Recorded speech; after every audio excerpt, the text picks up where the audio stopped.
Okay, I'm working on the final face of Giovani here right now. And there's some really serious blending that I'm doing that I thought you might like to see. As I said, with black, I'm trying to get everything working correctly so that you get that volume while not getting, you know, a flat color. You can just paint over black. That's one way of doing things too. But I'm trying to get the personality of the animal to come out. And so black's sometimes the toughest color to paint to get that blending just right. And like I said, I start with, again, this is Payne's gray is the bottom layer, just so I can see the shape that I'm working within. And I'm going to try to get the variance in tone by basically laying down cross hatchings of Mars and Lamp and a little Payne's gray, and sometimes mixing in some browns in there too, just because I'm trying to get a play of the pigment. Again, when you're laying down this area in here has been laid down with some Mars, and I'll go in with just water. Right now I'm just trying to lift up the black that I've already laid down, and I'm kind of redistributing where the pigment's lying to get that black. Okay, so right now I picked up some Mars black and laid down some water, and I'm floating that pigment in where I want some heavier black to be laid down. Now there's some light hairs in here that I want to come out, and the dark against light here, because I'm more pushing the ear itself back. So I'm trying to push this color back in here. So I'm floating some more Mars into that. And it's in a puddle right now. It's in a puddle or pool of water. And what I'll do is I'll let that dry a bit. Once I get that lay down, I'll let that dry a bit and let it do its own thing, so I can see where it's going with its darkness and the puddling it does. And then I'll come back in and maybe lift it up. It's like, you can see there's an edge here. I want to get his head with the edge here in darkness. So I'm doing a little bit of stippling because I want to get that line to look more like the edge of his face where the fur lies. So I'm doing more of a stippling or cross-hatching. Stippling means to dot, whereas cross-hatching is laying down a line of the fur. And if it gets too overpowering, which is, it's starting to feel a little bit too patterned and too flat, what I'll do is I'll go in either there with just water and scumble it up. And like I said, once you lay down some of that pattern, see, I'm going to pull this up right now. I'm not quite sure that I liked what I did, but I'm still getting darker slowly but surely. I'm going to go in and I'm just going to pull that up, because I can always take it down dark again, and then that way, you'll have to excuse, I've got my puppy in the background, and she's playing with something, if you can hear her. So now I'm going to lay that a little bit more darkness on the cheek right here, and I'm going to lay this is just water. I'm laying straight water down. So all that nice little detail work I did and everything, I just completely wiped it out. But there's still, once I pull this up, you'll see there's still a bit of pattern under there. And that'll help when in the final, it will have that little pattern under there to give it more of a feeling of fur. But I'm trying to get, there's, in the fur itself, under the jawline, it lays a little bit darker here. It lays a little bit darker under the cat's eye right here, in the eye socket right here. the whole eyeball is fitting right here. So there's going to be a little bit of highlight over the eye. There's going to be a little bit of area in this part of the skull, kind of lays flat on the cat. And sometimes it feels like it's coming out, and sometimes it feels like it's going back, because the hairs tend to lie tighter near where the ear meets the skull.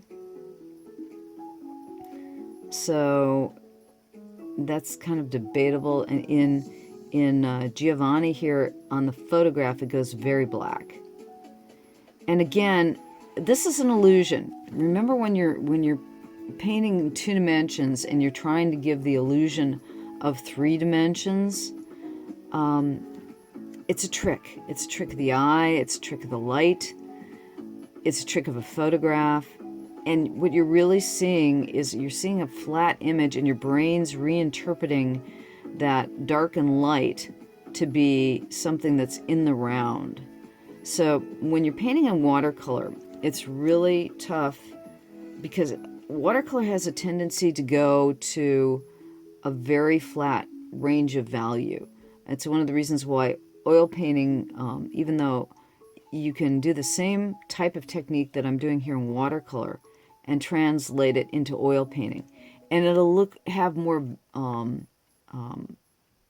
dimensional quality in oil than it will in watercolor, because you've got the oil that holds your pigment, and so it gives it a sparkling quality, and the light is going through the oil paint. So your darks, you can get your darks much darker in oil, and you can get your lights much lighter. You know, somebody once said that the lightest you can get in watercolor is the light of the paper.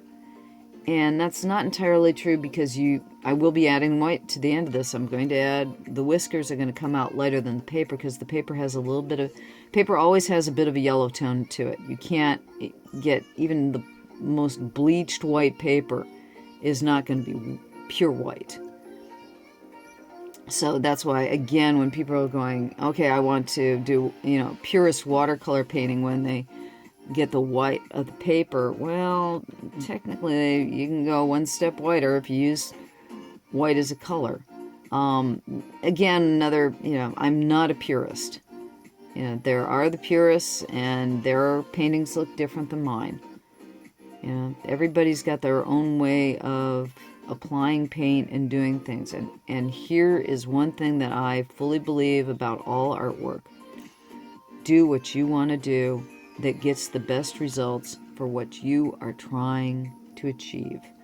I don't care what anybody says about, okay, you can only do things one way or another. It's like one of my favorite techniques. If you've seen some of my past work, I like to use, and even in some of these trials, I like to use ballpoint pen and watercolor. That is like a penultimate no-no in some circles. Number 1, it's mixed media. Number 2, it's a plebeian, temporary type of pigment. It fades in the light eventually. But again, that's eventually. I mean, how many hundreds of years do you expect your painting to last, and will it last? I always wonder that, when we create things, we're creating for the here and now, but I always like to think that, I'm leaving behind footprints in the sand, and some footprints will petrify and last for an eternity, and some will disappear and wash away with the wind. It depends on where those footprints land. I'm not sure that Van Gogh ever expected, I know he did not expect his paintings to become what they became. I'm sure he felt that way, but when you consider that still the highest paintings in auction are Van Gogh's works, I'm sure he would have never expected that. I'm sure he would have liked to have known that, but me would have never known that. And now we have, I think that the latest and greatest thing that's amazing me is the new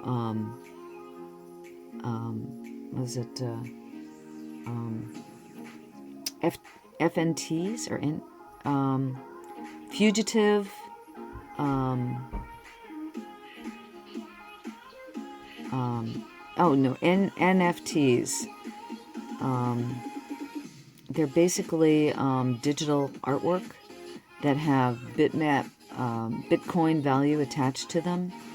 And the most expensive one that went in auction went for like $60 million. And you're going, and it was actually an interesting piece. But again, what's the value of an image? And it wasn't really the image that was of value.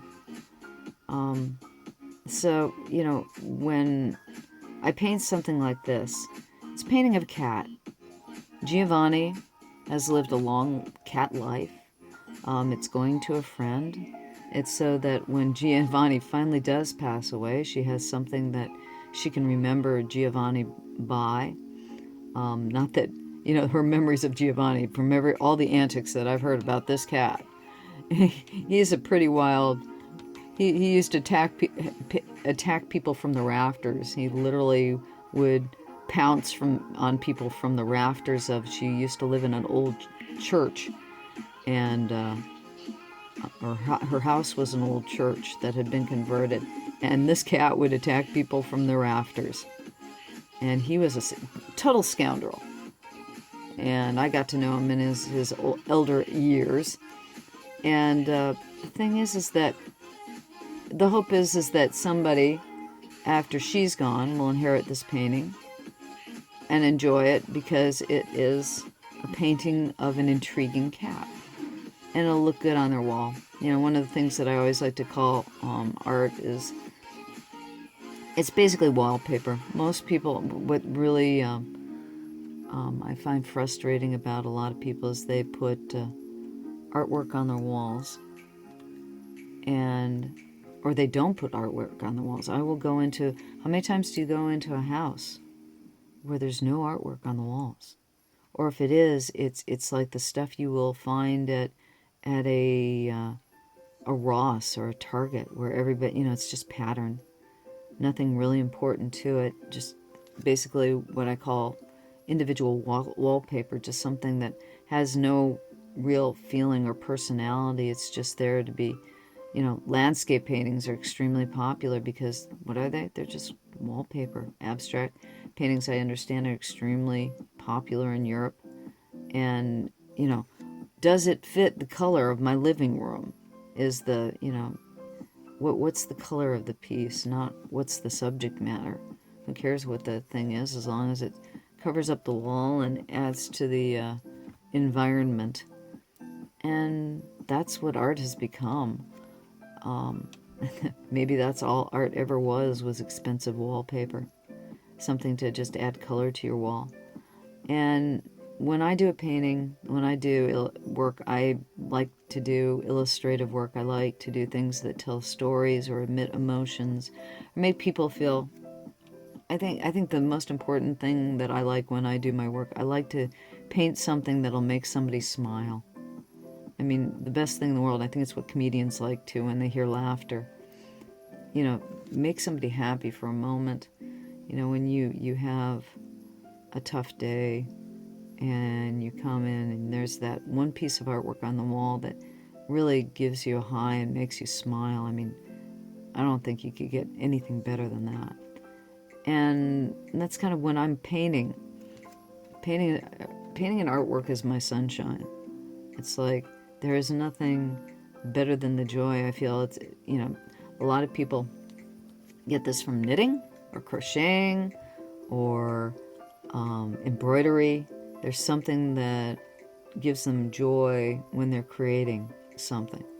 And if I can do anything for you, if you've taken the time to listen to this video or watch what I'm doing, is that if it makes... When you do your art, try not to be frustrated with it. I mean, that's the biggest problem with art, is that especially when you're trying to learn how to do something specifically, you'll get frustrated when you can't get it just the right way you want to get it. And if I help you feel better about what you do in your own work, or help you enjoy what you're doing more. That would be a major benefit to me, just knowing that I've made your day a little easier, or made what you're trying to do with your artwork come out a little more. Now, as we've gone around here, I haven't been really going into detail with what I'm doing. And what I'm doing right now is I'm cross-hatching, again, Mars Black into the top. You can see the Mars Black comes out very dark and very flat. And that's good. That's kind of what I want. Giovani has got a very dark black face, but you can see there's a buildup of volume here. It's like as I keep adding these dots of black in various area, I'm building up the shape of his face, and I'm building up the volume, and it's almost like sculpting in 2 dimensions. I'm feeling the forms, where I want to go with the form. Again, it's another reason why, if you know a little bit about anatomy, it helps, because I'm feeling this. Okay, there's a ball under this lid, so I'm putting a little bit more darkness to one side. Now, mind you, here's the funny thing: the light is coming from this side, but I'm putting a shadow here because that's where it's turning. It's just in the photograph, that's where it seems to feel the turn, but there's another turn over on this side. So the highlight's coming through here. So your highlight is on the top, and your cores are to either side. But this is where the eye is dipping in and out on the skull. So it's a combination of knowing shapes, knowing and feeling, using your reference to see where things are going. And we're going to stop here for now, but you can see too how I'm blending in. Like I said, this is Mars Black in here, and I'm doing it lightly. And if it gets too much, pull it in here. Again, this is now I'll put in water. This is just straight water on my brush, and I'm pulling some of the pigment. It's just like having a palette on your paper, and I'm easing up the darkness here because there's an edge right there on the ear, and I want to pull it darker over on this side as well. And I'm going to use lamp black this time instead of the Mars. And when this dries, it won't be as opaque. Lamp black just is not as opaque as the Mars. Okay, and he's got hair that comes kind of across his forehead, so that's why I'm... And all these different patches of black will give the head more volume than if I just came in with straight black.